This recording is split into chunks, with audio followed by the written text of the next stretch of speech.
warahmatullahi wabarakatuh. Hai semuanya, gimana kabarnya hari ini? Semoga tetap sehat ya. Oke, perkenalkan, saya Elvi Anadamayanti. Kalian bisa panggil saya Kak Elvi atau Bu Elvi.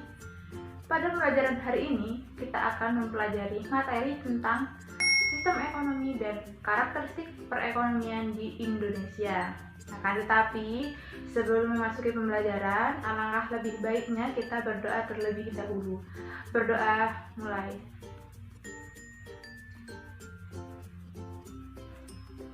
Berdoa selesai.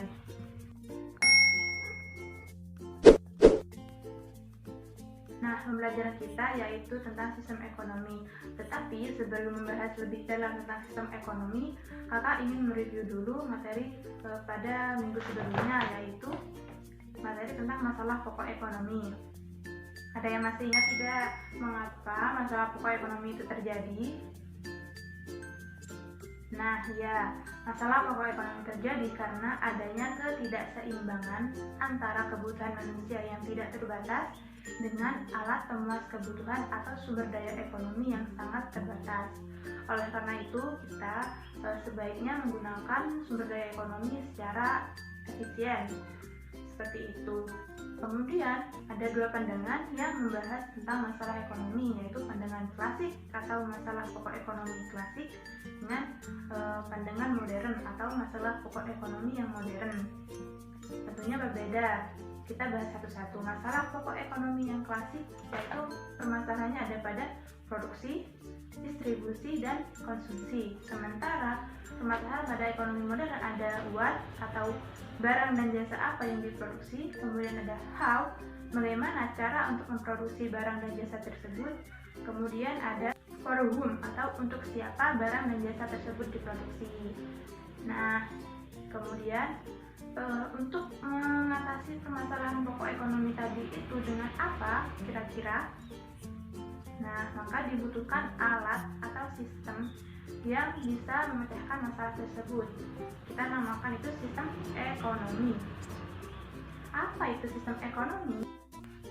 Sistem ekonomi adalah keseluruhan tata cara, aturan, dan kebiasaan-kebiasaan yang umum diterima dalam masyarakat yang mengatur dan mengkoordinasikan perilaku warga masyarakat, baik itu konsumen, produsen, dan pemerintah dalam menjalankan kegiatan ekonomi yaitu produksi, perdagangan, dan konsumsi sedemikian rupa sehingga menjadi satu kesatuan yang teratur dan dinamis. Apakah sistem ekonomi yang digunakan tiap negara itu sama? Ada yang tahu? Nah, ya benar.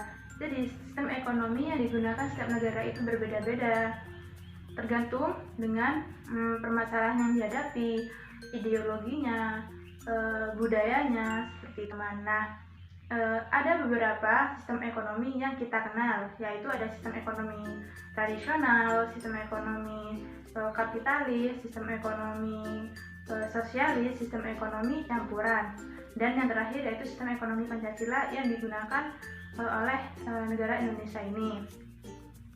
Oke, kita bahas satu-satu ya. Yang pertama yaitu sistem tradisional. Nah, apa itu sistem ekonomi tradisional? Sistem ekonomi tradisional yaitu sistem ekonomi yang dijalankan secara bersama untuk kepentingan bersama sesuai dengan tata cara yang biasa ditempuh oleh nenek moyang sebelumnya. Nah, ada beberapa ciri-ciri tentang sistem ekonomi tradisional, yaitu kegiatan produksinya hanya mengandalkan sektor pertanian atau agraris, kemudian bersifat kekeluargaan, kemudian modal yang digunakan masih sedikit, dan sistem perdagangan menggunakan sistem barter, yaitu tukar-menukar barang yang dibutuhkan tentunya. Kemudian yang terakhir yaitu teknologi produksi yang digunakan masih sederhana. Nah, sistem ekonomi yang kedua yaitu sistem ekonomi kapitalis. Sistem ekonomi kapitalis yaitu sistem ekonomi di mana pengelolaan ekonomi diatur oleh kekuatan pasar berdasarkan permintaan dan penawaran. Ciri-cirinya yaitu harga tergantung pada permintaan dan penawaran pasar, adanya persaingan bebas, bersifat terbuka dalam mencari keuntungan, modal sangat berperan penting, dan hak milik perseorangan diakui. Dan terakhir, campur tangan pemerintah yang sangat minim dalam perekonomian. Yang ketiga yaitu sistem ekonomi sosialis. Sistem ekonomi sosialis adalah sistem ekonomi di mana seluruh sumber daya dan pengolahannya dikendalikan oleh pemerintah. Apa aja ciri-ciri sistem ekonomi sosialis ini? Nah, ciri-cirinya yaitu sumber daya dan alat produksi dikuasai oleh negara. Produksi dilakukan untuk kebutuhan masyarakat. Perencanaan disusun oleh pemerintah pusat. Inisiatif dan hak milik perseorangan dibatasi. Produksi, distribusi, dan konsumsi diatur secara terpusat. Yang terakhir yaitu sistem ekonomi campuran. Nah, sistem ekonomi campuran ini merupakan kombinasi antara sistem ekonomi sosialis dengan sistem ekonomi liberal. Nah, apa aja ciri-cirinya? Ini dia ciri-cirinya. Terdapat pembatasan pihak swasta oleh negara di bagian bidang yang menguasai kebutuhan hidup orang banyak yang dikuasai oleh negara. Mekanisme kegiatan perekonomian merupakan campur tangan pemerintah dengan adanya berbagai kebijakan ekonomi.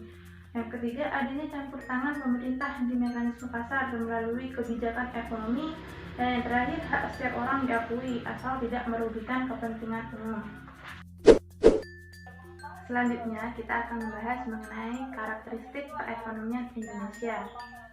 Nah, dalam pelaksanaan sistem perekonomian Indonesia, negara Indonesia mengacu pada Undang-Undang Dasar 1945 Pasal 33. Apa aja ya isi dari Undang-Undang Dasar 1945 Pasal 33? Undang-Undang Dasar tersebut menjelaskan tentang karakteristik perekonomian Indonesia. Nah, di sana terdapat 4 ayat. Ayat pertama berbunyi, perekonomian di Indonesia disusun sebagai usaha bersama berdasar asas kekeluargaan. Jadi kesimpulannya, karakteristik perekonomian Indonesia yaitu melakukan kegiatan ekonomi secara bersama-sama atau gotong royong dan bersifat kekeluargaan. Salah satu contoh dari penerapan ayat pertama yaitu dibentuknya suatu usaha koperasi yang bertujuan untuk memakmurkan dan mensejahterakan anggota dan masyarakatnya. Selanjutnya ayat kedua berbunyi, cabang-cabang produksi yang penting bagi negara dan yang menguasai hajat hidup orang banyak dikuasai oleh negara. Artinya, barang-barang yang dianggap sangat penting dan merupakan kebutuhan hajat hidup orang banyak dikuasai oleh pemerintah dan tidak diserahkan ke pihak swasta, karena negara sebagai pembuat kebijakan mengurus, mengatur, mengelola, dan menguasai kegiatan produksi. Selanjutnya ayat ketiga berbunyi, bumi, air, dan kekayaan alam yang terkandung di dalamnya dikuasai oleh negara dan dipergunakan untuk sebesar-besarnya kemakmuran rakyat. Kenapa dikuasai negara ya? Alasan kenapa dikuasai pemerintah yaitu semata-mata untuk kemakmuran rakyat. Jika kekayaan alam jatuh ke pihak yang salah, maka kemakmuran rakyat akan sulit terwujud.